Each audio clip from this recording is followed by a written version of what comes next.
Hello and welcome to a Resource Review ICT special.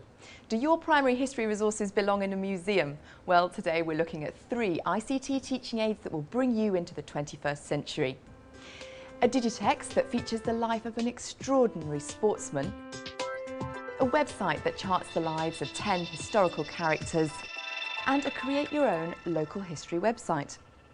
Recommending today's resources is Dr. Grant Bage, Director of Learning at Nesta and a member of the Historical Association's Primary Committee.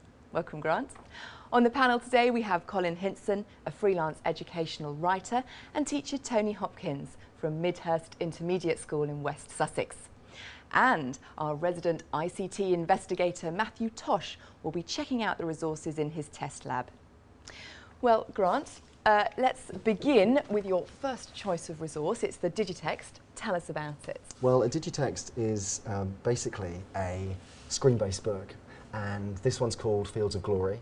Fields of Glory is the fact that Walter Tull was a black Englishman, and he's really famous for 2 things. The first is being a footballer, and he became a top amateur player and then a professional player. What time period are we talking about? We're talking about just before the First World War, effectively. Okay.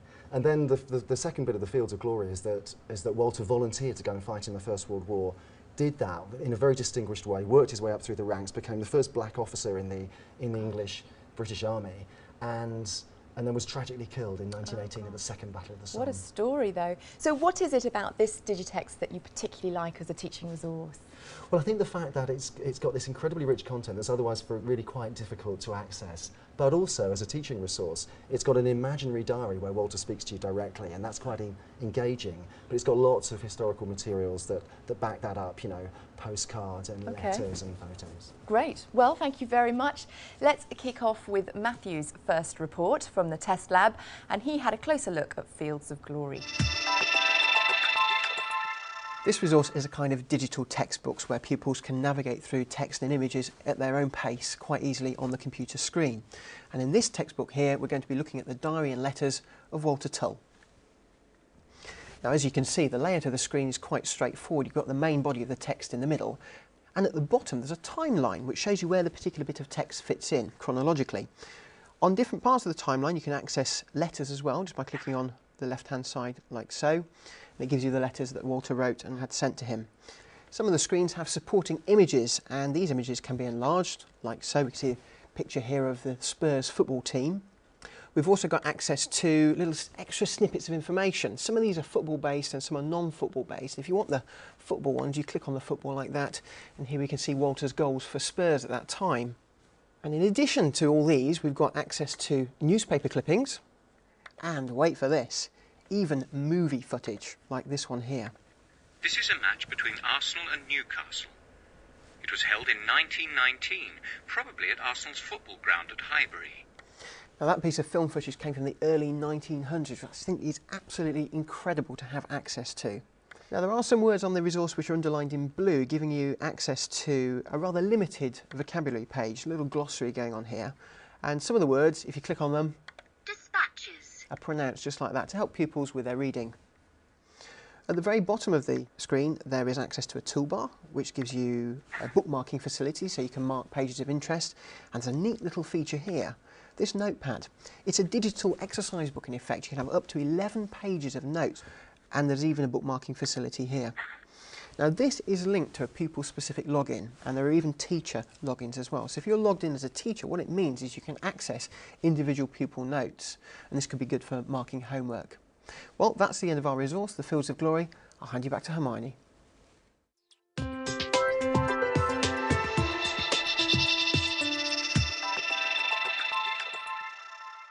Great story. But who do you think it's really aimed at? It's got a really specific target audience, which is Year 6, and that's for English in particular, because they have to do, children have to do autobiography and biography and letters and diaries in that year. So it's aimed specifically there. And if we look at this letter here, we've got basically Walter's sister is saying congratulations on his promotion and he's going to be a second lieutenant. And then we've got Walter saying I'm going to be home on leave on Boxing Day, and he's going to be reporting soon to begin training for his commission. And then on the 10th of December, there's his brother who's saying, we're so excited about the fact that you're going to become, you know, one of the first black officers in the British Army. Now, those are real letters, and it's very important that for Year 6 children, they engage with that. Okay, well, thank you very much.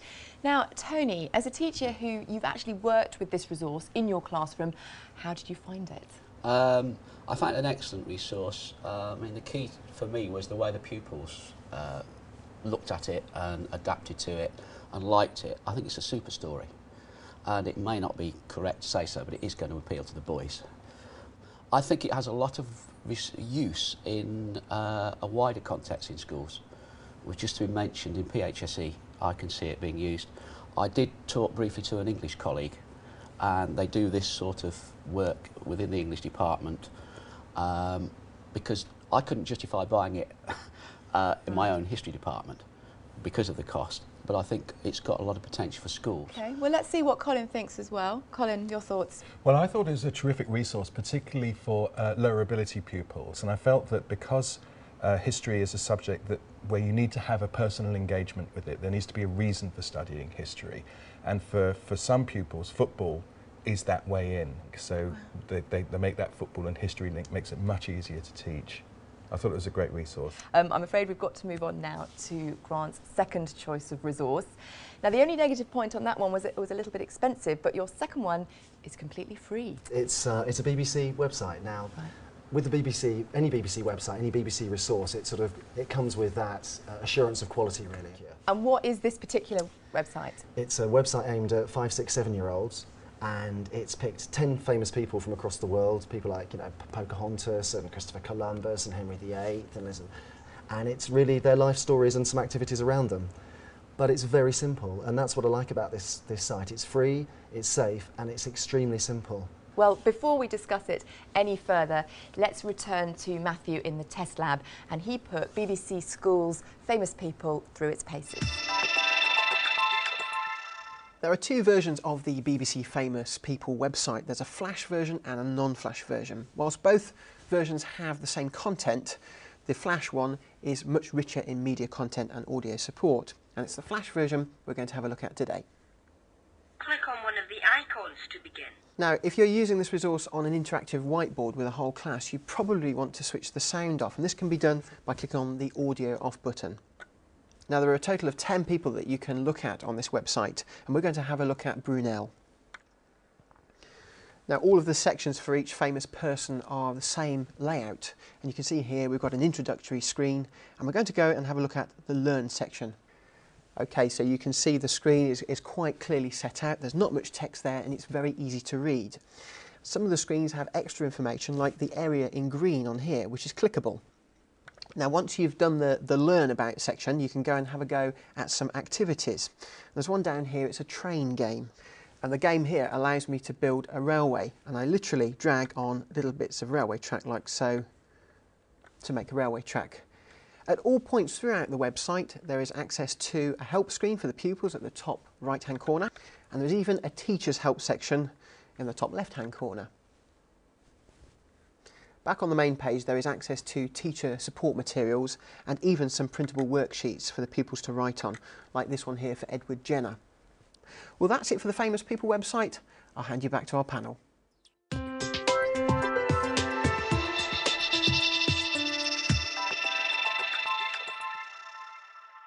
Well, Matthew showed us a lot of the resource there. It struck me that perhaps there isn't that much more to it. It's quite a basic resource.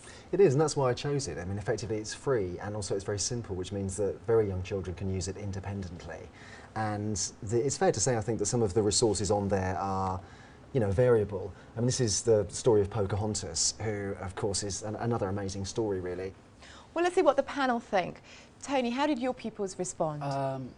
They liked certain aspects of it, but the general view was that they'd like it a bit more challenging. Right, and it was I just used too it simple with, for them. although my school only has Year 6, I did have some younger children in having a little look at it. The best thing I liked about it was when one of the pupils said to me, I didn't read that question properly, and I must read the question properly, which I thought was rather nice, because they were doing it too quickly and made a mistake. Right, so they thought it was simple enough for them to whiz through it. Yeah. But I actually, think the general view was that some of the games were a bit simple and not challenging enough. Colin, I know you want to say something about games. Yeah, I wanted to pick up on that. I mean, it's clearly some of the games on there do have an educational, remit, and you can see what the purpose of it is. But some of the other games, I didn't see the point. The one that Matthew was showing us, like the railway train track game, or dressing Henry VIII in his armour, or something like that. I showed those games to actually some preschool children, 3- and 4-year-olds, who had no problem with it whatsoever. And so, if it's not challenging them, then it certainly won't challenge Key Stage 1 pupils. And I think that's the point of it, is that for 5-, 6-, 7-year-olds, it's actually guaranteed to be independent. So it's going to be easy for some, and it's variable. The backup information for teachers on the historical figures themselves is strong, and I think that's where some of the challenge can come in. Okay, well, thank you. Now it's time to move on to Grant's third choice of resource. This is a website, and it's called What Was in Walton, and it's going to actually be a national website called whatwashere.com. Now, the idea of it is that you collect local stories, and I say you, it can be adults, it can be children, so it's open to the whole community, and you post your stories on the website. So it's like a map with lots of stories of a locality, and it's not just stories, there are also pictures. So, for instance, this is a picture just coming up from the local photographic archive, which shows refuse collection from 1908, and that's a dust cart like no other dust cart. And it's basically a way of trying to harness and concentrate people's memories. How are teachers going to use this? At Key Stage 2, all children have to do some local history, and doing a local history inquiry or topic is great fun, but actually sometimes it's really good to have some models of what other people have done. Yeah. So even if you're not going to produce a website like this in your classroom, actually to see what somebody else has done, and the sort of richness of stories and objects that go across the centuries, because you can browse by century on this. Right, is okay. a really good example. Well, it sounds good in theory. What do the panel think? Tony, is this something that you can see working in your classroom? I can see it being a tremendous resource. I think it'll take time to set up.